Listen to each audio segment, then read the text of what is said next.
你有冇試過因為屋企人賭博而感到無助、焦慮？每次幫屋企人還完賭債，自己反而寢食難安。你可能已經跌入咗越幫越傷嘅互累循環。即刻對照你有冇以下呢3種情況：第一，成日將賭博者嘅問題擺喺第一位。老細催開會同屋企人追債 call 同時響嘅時候，你會諗都唔諗，即刻請假去銀行過數俾佢。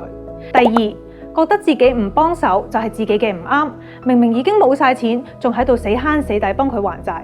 如果幫唔到佢，又會覺得好內疚。第三，緊張、心慌、寢食難安，甚至斷晒所有嘅社交，長期處於呢種高度緊繃嘅狀態，逐漸同朋友同事疏遠。好多時候你急住幫佢撲火，而忽略咗火勢其實已經蔓延到佢自己身上都未知啊，仲會剝奪埋佢學習自己滅火嘅機會。記住，正確面對互累症係幫助家人戒賭嘅第一步。